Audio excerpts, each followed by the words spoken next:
Hey guys, please comment, like, share. Please share this video if you have the opportunity. It really means a lot to me, everything that you say, positive and negative, and I really appreciate the time that you take just to listen to hear me talk. So thank you so much. Please share it with your friends, family, etc. Love you guys.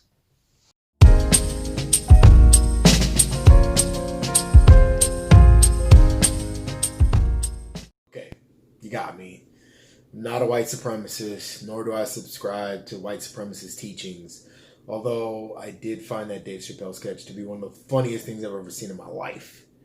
It is, however, true that white supremacy and those ideals are inherent in the person that I am, because I was raised in a society in which white supremacy is a founding pillar. Don't believe me? How many of you saw Snow White in a movie theater and as a result have associated the word or idea of fair with beauty for the rest of your life? How many of you read the King James Bible and in it heard the story of Bathsheba, the woman whom King David wanted so badly, who was black but beautiful? Using that conjunction, bringing forth the connotation that even though she was black, somehow by chance she also pulled off being beautiful. How many of you guys were raised in an era where He-Man and Thundercats were presented to boys as an almost exclusively white option for superheroes, and Barbie dolls and Baby Alives were presented to girls as an almost exclusively white option for beautiful children? How many of you grew up in that reality where white supremacy is a founding doctrine? So I'm not personally a white supremacist. However, each and every day, I have to fight the white supremacist teachings that have infiltrated even the essence of my being. Just as I have to fight every day against the misogynistic tendencies that I am predisposed to having from growing up in a patriarchal society. These are just facts. Indeed, the fact that most people are willing to accept that one of these statements, the one about patriarchy, is true and not the other one, is indicative of how subversive racism is, and as a result, how effective white supremacist teachings have been. I made this video on Indigenous Peoples Day, although I'm sure it won't be published to the day after or so, because I'm so overwhelmingly tired of hearing people tell me they aren't a racist. By distancing yourself from the problem of racism and racial bias, we as a country distance ourselves from the first and most important step to any problem-solving strategy, and that is problem identification and acceptance. They come hand in hand. It doesn't matter what problem-solving strategy you use. It doesn't matter what counseling ideology you are beholden to. Without identifying a problem and accepting that there is a problem, the problem will never, ever be solved. So then what's the problem here? Well, quite simply, the problem is the fact that the United States, which was stolen from indigenous people, had its wealth and might, the wealth and might that enabled it to become a superpower, the wealth and might that enabled it to become a democracy, born off the backs of slaves. That wealth, by the way, to the tune of about $13 trillion in today's money. And it was made off the back of slaves from 1619 till 1865. And then, somewhat as should be expected, because no one goes from being an ox to being a human overnight, those very same people that were once slaves were legally treated as subhuman until about 50 years ago, and have subconsciously been treated as subhuman up until this very day.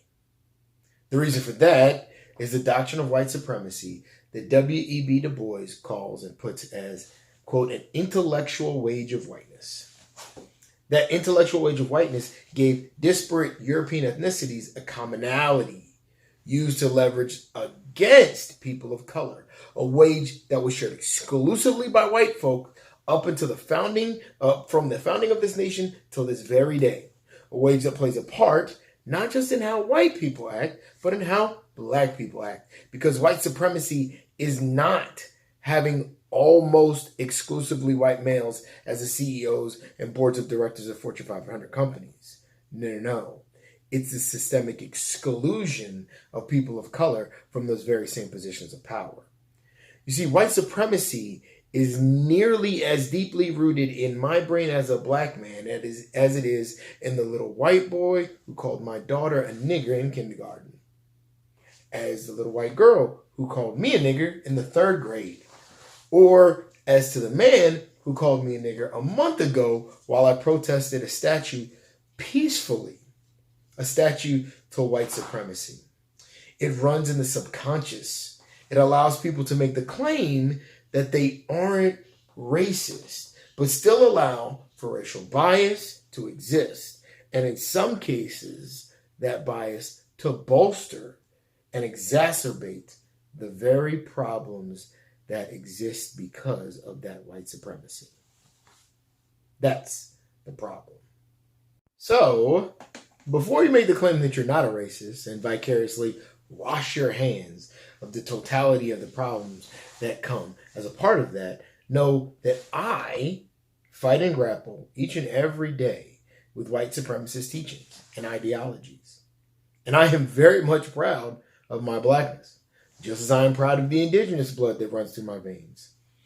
Just as I am proud to be the father of 2 of the most beautiful and wonderful women that have ever graced this planet. And as a father and a man, I must equally fight the patriarchal and misogynistic tendencies that have been inbred within me as a part of being a member of this society, as a part of being an American. See, racial bias, misogyny, and white supremacy are as American as apple pie.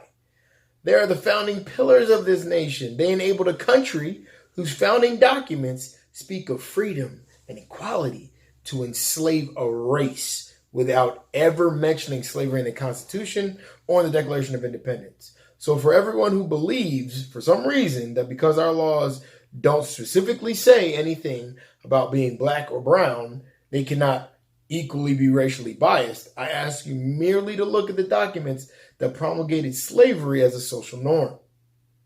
Equally look at the artist renderings of the people who wrote those documents. You see, we need to swallow the jagged little pill, without necessarily listening to any particular musical albums, the jagged little pill of realization that our founding fathers were white supremacists. They inculcated those teachings into our culture, and we have encouraged and allowed those teachings to exist. We are all responsible for their inculcation into our society today, just as we equally have to fight to strip them from our social norms and our acceptance. By saying, I'm not a racist, you allow racism to exist.